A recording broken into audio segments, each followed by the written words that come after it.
Welcome to the Above and Beyond Recovery Podcast, where we explore recovery and its relationship to faith, family, work, community, and health.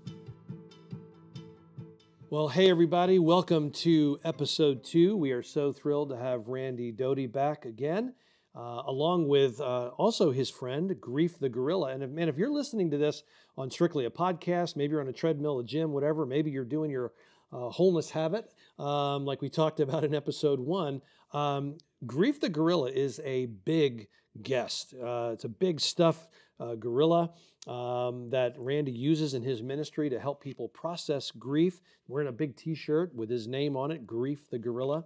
So that's also a part of our conversation today. And Randy, in episode 1, we just talked a little bit about how your passion developed for ministering to people with grief and helping them understand it, which was so powerful. And we also talked about what are some of the foundational principles of grief. On Above and Beyond Recovery, a lot of our listeners we're learning about recovery. We're learning about when people battle addiction, and certainly there's a lot of grief in that world. And so today, if we could be thinking about that, because our listeners, I'm sure, are tuning in. I know even in my relationship as a pastor, working here at PATC, there's heartbreak in things that we deal with, and grief is a part of our ministry in both of those areas. So we look forward to hearing you talk about that. One of the things that I love about you, I tend to be a visual learner. And maybe you want to give, again, a quick recap of Grief the Gorilla, but you talked in our first episode about the molecule illustration and how we process grief when it comes to our life. And whether we deal with it or not, it's there. So we're going to talk about some of those illustrations. So why don't you just start with a recap for our listeners and maybe even thinking about those who may be battling addiction today. When I started working with the grief education and decided that's the route that I wanted to go, I realized that the language of loss was very minimal. Most of us don't know how to talk about loss. And the second part was the fact that many of the people that are in loss that need to be talked to are cognitively disabled because they simply they're now immersed in their loss. So all these illustrations and metaphors came out of that. And the first one that really came to me was the loss molecule, because that meant that all of the losses that I had not reconciled or dealt with or digested or metabolized into my life continued to accumulate, and they became an unstable loss molecule. And that's really one of the first metaphors. And when that metaphor was used, I started realizing that people understood it. They understood what I was talking about. So continually, we've been developing more and more different examples, metaphors of what grief's about. Grief the Gorilla really came from the standpoint of understanding that grief isn't something that we can or should run from. Grief is something with which we must develop a relationship. And understanding what is grief, the stuffed gorilla, really stuffed with. He's stuffed with all of the love that we have yet to share with those that we've lost. Yeah. So that's Grief the Gorilla became part of the metaphor that we can't run from grief. We have to develop a relationship with grief, and grief is going to be with us whether we like it or not. Yeah, and you said in our first episode that when Randy was a police chief for years and private investigator, and when he walks into one of these trainings with Grief the Gorilla, it's a little awkward at first. Who's this big guy with this big gorilla, and what's that all about? But it creates a moment to talk about it, which again, I think sometimes in our culture, you mentioned even the Bible, how they were really, when they were in mourning, it was very obvious. They physically affected themselves, their hair, ashes and burlap and whatever. But Grief the Gorilla gives an opportunity to say, hey, we need to talk about it. Right, yeah, we have to go public with our grief. Yeah. And Grief the Gorilla creates a level of awkwardness when you bring him in and people see them. And I was stopped this morning before I came up here at a place, and I had Grief the Gorilla strapped in the passenger seat. He was riding shotgun, and the people in the store said, "What's that in your passenger seat?" So I said, "That's grief." I said, "That's grief that I'm struggling with. That's the loss of someone I've loved." And they just looked at me like, "What is that about?" How about that? But it really starts this dialogue where people say, "Well, can we talk about your grief?" I would love to talk about my grief. Yeah. Not just on a superficial level of, "Oh, Brian, how are you doing?" And then they expect you to say, "Okay," so That's they can walk away. sometimes a figure of speech, right? Right. They really care how you're doing. That's just, if you mean that, just say hi. Right. Because you want to say how you're doing. Yeah. Do you have 2 hours to listen? No, Yeah, I don't. that's right. So And I will say this: I'm if you're just listening to the podcast, I'm wearing a purple shirt, and so today is Drug Awareness Day. We're recording these two episodes on that day. So if you're listening later, that's why I'm wearing a purple shirt. But Randy, a question I would ask you. So if someone's listening, one of the greatest things, you said so many good things in the first episode, but what really hit me was that we grieve anything we love. And for those listeners right now, that addiction, and one of the things I often say is addiction robs us of things. Like I see the men and women in our program, and they're coming back to wholeness, and they're getting healthy, and so they're a gifted carpenter. They've got great gifts. You see them getting that back. What would you say to a family member or a listener today that is grieving the loss of their son or daughter, grieving the loss of a husband or wife because their spouse or family member or friend is bound in addiction? Yeah, and you're. I think many of these people are grieving the freedom that they once had. They're grieving the bondage which now exists. These chemical bondages, which can be broken. But many people really struggle with the fact that I don't have the life I once had because now I have temptations and deceptions that are a part of my life, and it becomes very difficult. Yeah, and what, for example, that's great. That's the person battling it. But what about the wife or the mom or dad that see their son or daughter, like they're grieving it from a different angle? They're not bound in addiction, but they're a part of it. It's almost like, I guess the way I would describe it is when I lost my wife nearly 8 years ago, I would watch how my boys, like I'm losing her as a wife, they're losing her as a mother. And so like, there are just times when, man, I wish mom was here. Our first grandson was born about 5 months after my wife passed. And so to that mother who just sees her son just battling addiction, what would be some of the things you would say to her from a grief person, from an understanding grief, to say, how could she process that? Because when you think about the molecule, how can she process, like, if that, because I think in some ways it's different, like death takes place, but people can battle addiction for years. And so what would you say to that mom who's listening today? Well, grief is really associated primarily publicly with death, but it's the loss of anything you love. There's a lot of grief in a divorce. There's a lot of grief in disability. There's a lot of grief in diagnosis. There's grief in all those things, and grief is really, love is a relational state. Grief is a relational state. And when we're dealing with the grief of losing someone to addiction, or we're grieving the life that might have been. One of the big things in grief that people don't talk about is pain by comparison.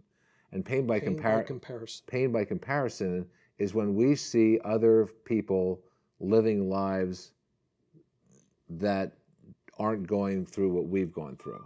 And I think many times, for the families of loved ones in addiction, we see the disability that's caused by addiction and the struggle that's caused by addiction and the hurts and pains.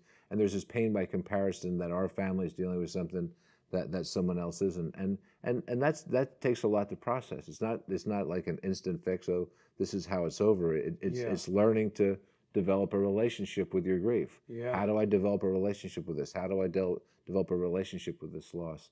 And it's a process.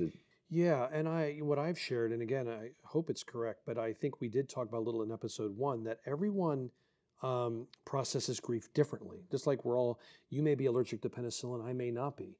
And so I think it's always been wrong when people said, well, oh, your dad passed away. Well, my dad did too, so I know how you feel. Not really, because your dad and my dad were two different dads. The dads are different. We're different people. I may have had a close relationship with my dad. Maybe you didn't even know your dad. So that is completely different.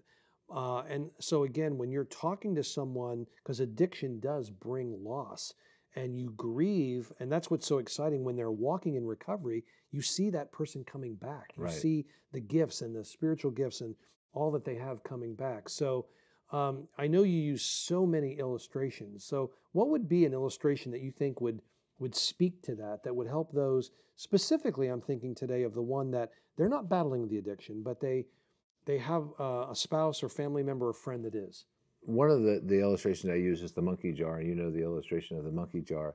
And the monkey jar is basically a jar that is used to trap monkeys. And there's fruit put in the bottom of the jar, and there's a thin neck. The monkey reaches in, grabs a hold of the fruit, and as long as it's holding onto the fruit, it can't. It's stuck. It's trapped. Get its hand out, yeah. So the question is the monkey trapped? Well, the monkey's not trapped as long as it's holding onto something, and many times with grief, there's things that we need to let go of, and there's, you know, we thought life would be this way, but now life's this way. There's things that we need to let go of, and as long as we keep holding on to them, we'll be trapped.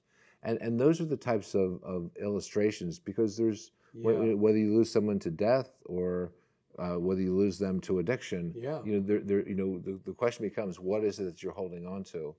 And I think it's important for people to understand that many times we can't just do this on our own. Sometimes we need a counselor. That's so important. A counselor can undo, counselors will basically help us untangle the past. Coaches will help us map out the future. And educators in the middle will help us understand what all of this is about. And saying, I need to have this whole approach to dealing with it.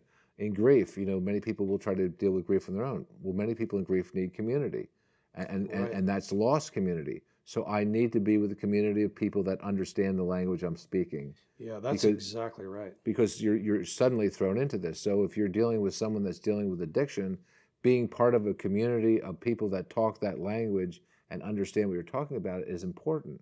And I think that's what you do here at Teen Challenge. You provide community for those that are battling addiction, understanding of addiction. Right. So there's this broad spectrum of things.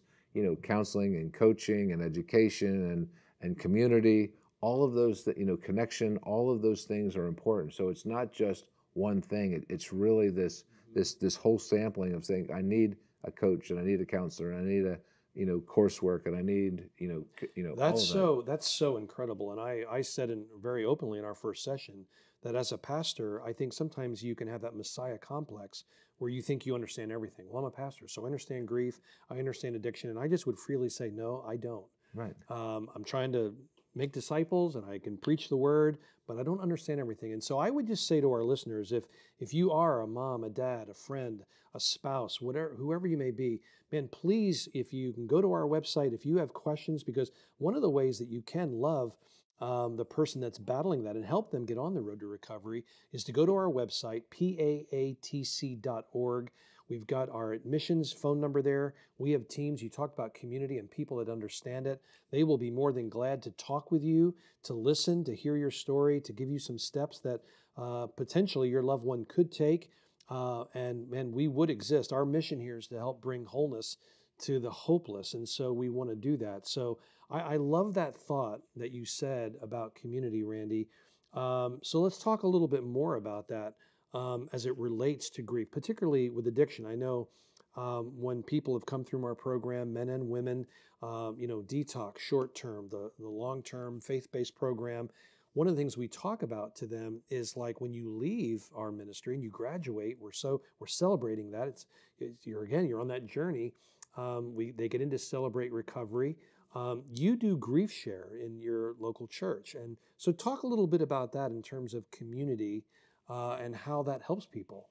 The rest of the world doesn't get it. Right. And whether you're talking about a loss, addiction, or whether you're talking about a death by suicide, or whether you're talking about whatever it is, the rest of the world just doesn't get it. And if you're not part of a community that has been there, done that, understands the language, you're going to feel totally isolated.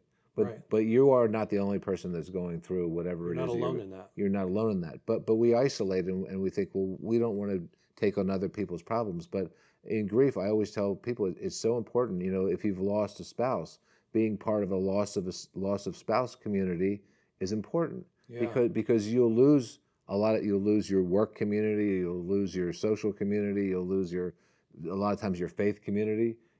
People don't feel comfortable going back to church. Why? Pain by comparison. Yeah. Pain by comparison. Here I am sitting alone, and here's everyone else with their family. And sometimes the funeral, I know in my experience, was held in the church. So in that moment of mourning, now you're going back to the same place. It was almost like you said in the first episode when you first smelt this freshly ground dirt, like it made you, it wasn't a good feeling. Right. Pain by comparison is a difficult thing.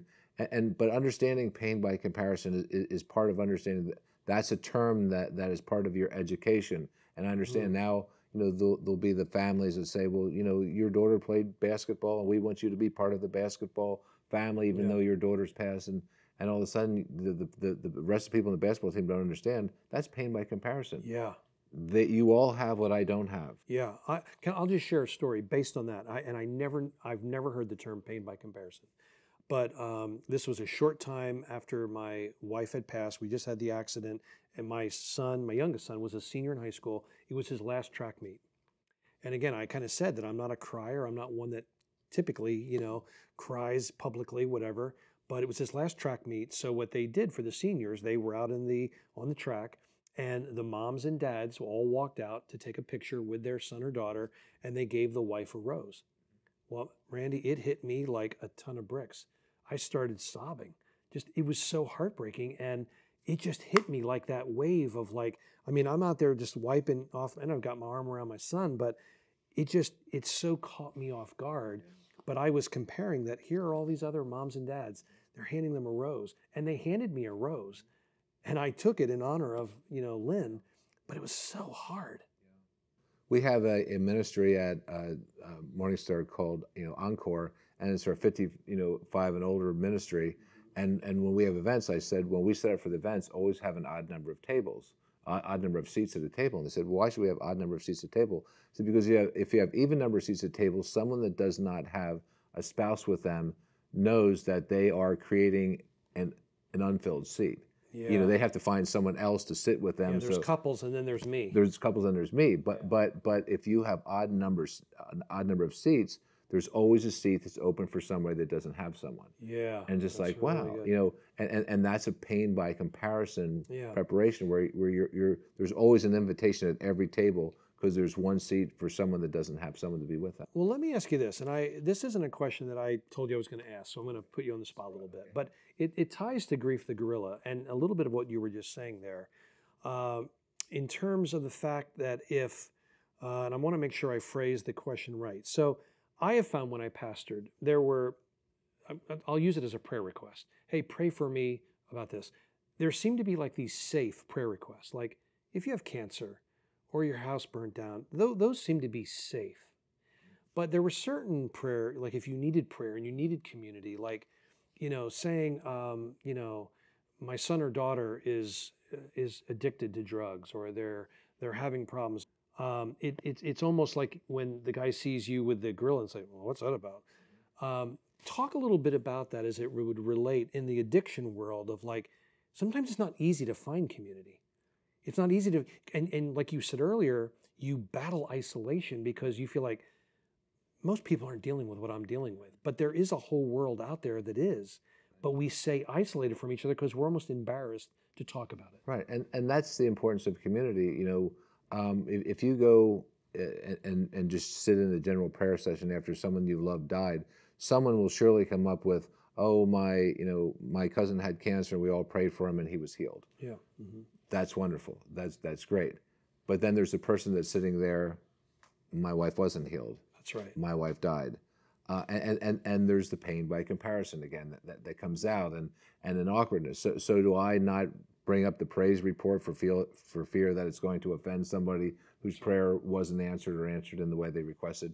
It's a difficult thing. And in community, you're more likely to find people that are going to be able to relate with you and understand with you and doing that. And that's one of the things that we're doing with the grief ministry. We do grief share, and it's a great program. It's a phenomenal program.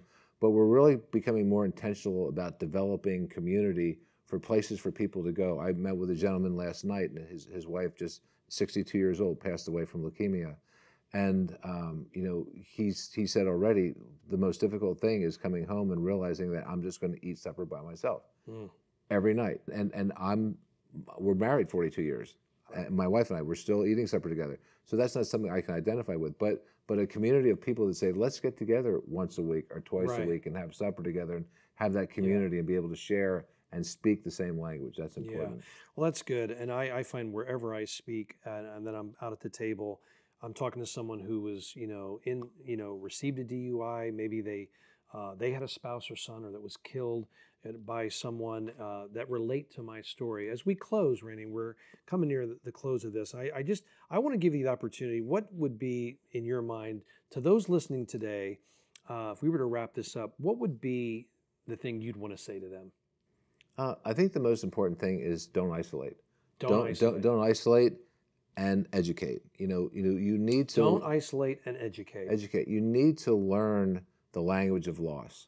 If you're dealing with loss, you need to understand the language of loss. Concepts like the pain by comparison. Concepts understanding like grief the gorilla. There's a lot to learn in loss. I mean, we could go on here for hours, but you have to educate and don't isolate. If you fill yourself with knowledge and you surround yourself with the right people, whether it's a counselor, whether it's a coach, whether it's community, you need to do all of those things to really, really deal with grief. You cannot let grief chase you around forever. You need to develop a relationship with your grief. Yeah, that's really good. That's a great thought, like that we can't just be alone and feel we're the only one battling this, whether it is someone in recovery or someone you're praying for. Because just like you said about the healing of a physical thing, there are people that we hear so many great testimonies here, but they may be listening. You may be listening today and say, I'm not at that place yet. My spouse, my family member, my coworker is still battling this. So I think take Randy's thought today. There's been so much good teaching.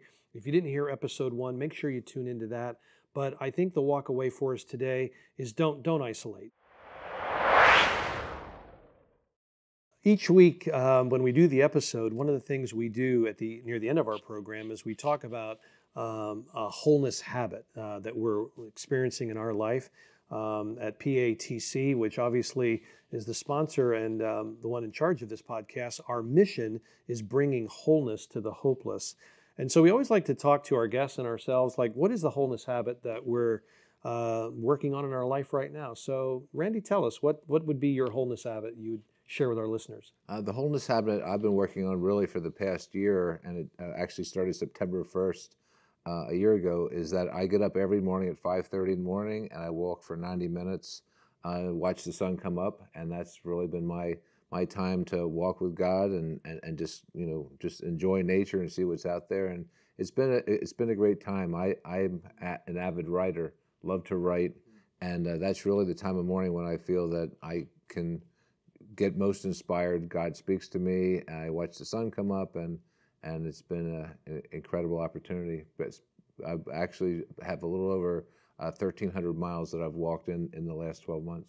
Wow, that's awesome. What a great wholeness habit. I used to tease, like I would say to my boys sometimes growing up, I said, 5 o'clock happens twice a day. Most of us think, well, it just happens at 5 p.m., but that's kind of neat. That's a neat wholeness habit. I'm going to tie right to that with my wholeness habit. I was an athlete, obviously, most of my life and growing up, and I never liked to run or jog, but full court basketball, racquetball, and now as an amputee, walking can sometimes be a struggle. So my wholeness habit today would be exercise. I have a bike. My boys are big time into CrossFit, and I tell them jokingly, I said, well, look, I don't want to become cross fat, so help me. And so they helped me get an assault bike, which I actually ride with one leg. It's a stationary bike, but you can also move your arms. And I get my 25 to 35 minutes in about 4 days a week, and it just gets my heart pumping. And so that would be my wholeness habit. So hopefully you're developing a wholeness habit in your life. That is Randy's and mine. So we appreciate you hearing that today. Well, that's about it for this week. Randy, thank you so much for being with us and all that you've shared with us today. We've learned a lot. Grief, we thank you for coming with us too. And thank you so much for listening. And we want to encourage you, if you have a question, you have a comment, you want to connect with us, we appreciate you listening, but we want to get your direct feedback and insight or questions that you may have. So you can email us at AboveBeyond@paatc.org. That's AboveBeyond, paatc.org. And we look forward to hearing from you. And again, thanks for listening today. Thank you for joining us. The Above and Beyond Recovery podcast is a production of Pennsylvania Adult and Teen Challenge. If you or a loved one needs help with addiction, call us now at 844-888-8085 or find us online at paatc.org. That information is also in our show notes. Join us next time as we continue the conversation.